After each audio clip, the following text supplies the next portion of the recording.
गायक, अभिनेता, सामाजिक कार्यकर्ता, राजनेता, न जाने मनोज तिवारी के कितने चेहरे हैं, लेकिन एक चेहरा जो पिछले कई हफ्ते तक लगातार हमको दिखता रहा, बिग बॉस के पिंजड़े में। मैं काफ़ी कौतूहल में रहा कि मैं मनोज को जानता हूं काफ़ी दिनों से कि बिग बॉस में जाएगा मनोज तो मनोज कुछ अपनी छाप तो जरूर छोड़ेगा, लेकिन छाप अच्छी भली छोड़ी इन्होंने और एक बहुत ही सभ्य तरीके से, संभ्रांत तरीके से, जिस तरह से इन्होंने अपने आप को निर्वाहित किया वहाँ पे, वो काबिल तारीफ था। मैं आपसे जानना चाहूँगा, बड़े खट्टे मीठे अनुभव बिग बॉस के, हम बिहार वाले लोग जो हैं, आपके अंदर वाली बात जो है वो बताइए जरा। आपने पिंजड़ा शब्द बहुत अच्छा प्रयोग किया भैया उस घर के लिए। बिग बॉस का घर एक पिंजड़ा है जिसकी जंजीरें बहुत मजबूत हैं और उनको तोड़ा जा सकता है, लेकिन उनको तोड़ने में 50 लाख रुपए का जुर्माना है, ये दुनिया नहीं जानती। अंदर जो घुस गया वो अपने मन से बाहर नहीं आ सकता। अगर आप आ सकते हो, खुद जाना चाहें, आप अनशन पे बैठ जाए, मुझे जाना ही जाना है, मैं अब अभद्रता पे उतर गया हूँ, नहीं रहना है मुझे, तो आपको you have to pay 50 lakh rupees back to India mall. वाह। तो अब तो 50 लाख रुपया दे के आना, तो जब चले ही गए तो मतलब नहीं होता है। मतलब नहीं है, क्योंकि काम के बदले कुछ तो चाहिए। अच्छा, मैं पूछूंगा नहीं, मैं जानता हूं कि गुप्त रखी जाती है कि सबको अलग अलग कितनी राशि मिलती है, लेकिन अच्छी खासी राशि मिलती है अंदर जाने के लिए। हाँ है तो भैया, बिग बॉस का सबसे बड़ा आकर्षण अगर आपका कद है तो उसके अनुसार राशि है जो आपको वहां जाने के लिए प्रेरित करती है। और मेरे लिए ये था कि हम एक रीजनल आर्टिस्ट हैं, अगर प्रकाश भैया अभी तक फिल्म में नहीं लिए तो कम से कम वहां से देश जान जाए। नहीं, देश तो आपको अच्छी तरह जानता है और ये हमारा भी सौभाग्य होगा जिस दिन मेरी फिल्म में एक अच्छा सा रोल बनेगा आपके लिए भी। और हमेशा मैं कहता हूँ आपके साथ मैं रवि का नाम जोड़ता हूँ, क्योंकि रवि भी मेरा उतना ही प्यारा है। आप दोनों एक साथ मेरे किसी फिल्म में जल्दी ही आएंगे। आपसे मेरी शिकायत है। आपसे मेरी शिकायत है, नहीं एक ही शिकायत है, क्योंकि भैया आप दुनिया के उस स्तर पे खड़े हैं जहां आप किसी को भी स्टार बना सकते हैं। उसकी पूरी कितनी बड़ी कहानी होगी हम ये नहीं बोलते, लेकिन आप एक बार दुनिया को दिखा सकते हैं। तो मैं आपसे एक छोटा भाई होने के नाते मैं हट करूंगा कि हक बनता है। आप हर फिल्म में हक बनता है एक भोजपुरी स्टार को, हक बनता है तुम लोगों का। हाँ, एक भोजपुरी स्टार को जब भी आप फिल्म 3-4 साल में बनाते हैं, लेकिन एक को, किसी एक को या हो सके तो 2 को कहीं ना कहीं जरूर रखें, ताकि मैं तो कभी आपको भोजपुरी स्टार समझता ही नहीं। जो कलाकार हो गया ना, वो कलाकार कहीं भी कला कर सकता है। मनोज, अब आप इस देश की संपत्ति हो और आप, क्योंकि आप कहीं भी जाते हो, आप बंबई में भी जब प्रोग्राम करते हो तो लोगों को झूम पड़ते हैं लोग, पटना में करते हो वहाँ झूम पड़ते हैं लोग, आप बनारस में करते हो वहाँ झूम पड़ते हैं लोग। तो आप कहीं ऐसा नहीं कि सिर्फ भोजपुरी कलाकार हो। भोजपुरी आपका माध्यम है, मामूटी का मलयालम माध्यम हो सकता है, चिरंजीवी का तेलुगु माध्यम हो सकता है, लेकिन आपका भी भोजपुरी माध्यम है और आप सभी कलाकार हो। और क्या होता है, कई बार ऐसे कंपल्शंस होते हैं, और जो लोग हमारे साथ काम करते हैं ना, जैसे चेतन काम करता है, अक्सर फिल्मों में काम कर लेते हैं, यशपाल है, मुकेश तिवारी है,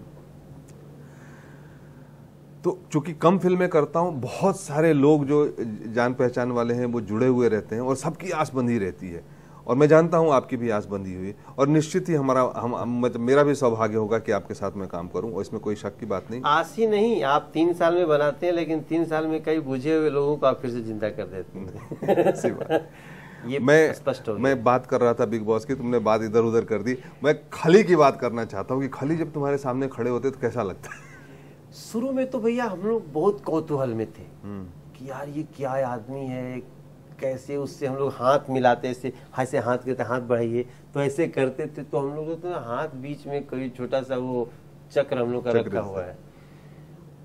शुरू में उनको देखना बहुत ही अच्छा था, और धीरे धीरे, चूंकि वो घर ऐसा है ना भैया कि वहां पे आप कितनी बड़ी इमेज के साथ आए, फिर धीरे धीरे आप नॉर्मल हो जाते हैं। तो हम लोगों के लिए भी नॉर्मल होने लगे। एक चीज जो मुझे लगी जैसे हम लोग शुरू में जाते जाते काम करने लगे थे भैया। मैं शुरू में क्लीनिंग करता था, झाड़ू लगाता था, घर की सफाई करता था। बाद में मुझे डिश वॉशिंग में रख दिया गया कि बर्तन धोएंगे हम। मुझे खाना बनाना आता नहीं तो मैं उससे दूर रहना चाहता था। कुछ भी करा लो, खाना बनाने को मत बोलना। तो खाना भी हम लोग 64 बर्तन धोता था मैं, जो बाहर नहीं दिखा है। नहीं, वो कहाँ दिखता है बाहर? हाँ, हम लोग बहुत। और कब जब डॉली आई थी तो वो तो हमको 85 बर्तन देती थी। वो सारा बर्तन में रख देती थी, वो जहाँ धोने वाला जगह होता था। अब हम लोग मन में तो बहुत लेकिन धोते रहते थे। खली नहीं करता है काम। जब खली नहीं काम करता था तो मुझे कुछ देर के लिए लगा यार स्टार को थोड़ा सा वो होना चाहिए कि यार हट काम नहीं करेंगे। तो हम थोड़ा निराश हुए, हम क्यों काम करते हैं, हम कितने सहज हैं। लेकिन जब पैमेला आई और आते आते जब उसने झाड़ू उठा के देना शुरू किया ना, तो मुझे लगा नहीं, स्टार कुछ नहीं होता है, जब जहां हो अपनी ड्यूटी करो। ये बड़ी चीज मैंने सीखी वहां से। बाकी बिग बॉस का घर भैया एक इंसान की बहुत बड़ी परीक्षा है, बहुत बड़ी परीक्षा है। वहां कोई भी आपको पढ़ नहीं सकते, टेलीविजन नहीं देख सकते, आपका समय कैसे गुजरता है? बाहर का कोई आदमी का दर्शन नहीं होता था, सिर्फ सलमान भाई शुक्रवार को। वो भैंस बीच में एक बार आई थी, वो बड़ी सेवा की आप लोगों ने भैंस की। खासतौर से हमने बहुत की भैया।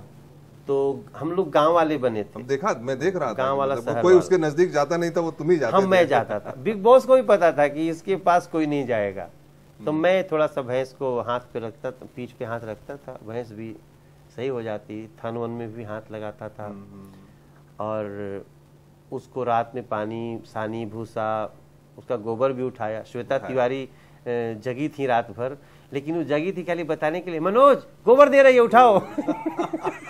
फन था भैया। अच्छा। और बिग बॉस ने बहुत कुछ सिखाया भी है। एक जो हम लोग रोज चिल्प ये भी कर लो, वो भी पालो, वो भी पालो, अभी थोड़ा सा लगता है नहीं, धीरे धीरे चलो, प्रकाश झा जी की तरह। जो मिलना है। बहुत अच्छा लगा आपसे बात करना मनोज, और मैं जानता हूं कि हमारी आपकी बातचीत जारी रहेगी। हम फिर मिलेंगे इसी शो पे। जी भैया। और आपका यहाँ आने का बहुत बहुत शुक्रिया। हमने के फिर मिलल जी यही चैनल पे बार बार, हर बार। इन्हीं बातों के साथ बिहार जिस उम्मीद की दहलीज पे आज खड़ा है, बिहार जिन रास्तों पे अपनी नज़र टिकाए खड़ा है और चलने को तैयार, बिहार आगे बढ़ने को तैयार, बिहार के बच्चे, बिहार के किसान, बिहार के लोग, बिहार के मजदूर, सब जिस तरह से एक अभियान में लगे हैं कि बिहार कैसे ऊपर उठ के आए, और आज दुनिया देख रही है बिहार को, और दुनिया के नक्शे पे, देश के नक्शे पे तो है ही, बिहार एक अच्छी आइडेंटिटी लेके सामने आ रहा है। मैं इन्हीं शुभ कामनाओं के साथ, इन्हीं अच्छी भावनाओं के साथ मनोज का फिर से धन्यवाद करते हुए आप सबों का अनुभव, बहुत बहुत धन्यवाद।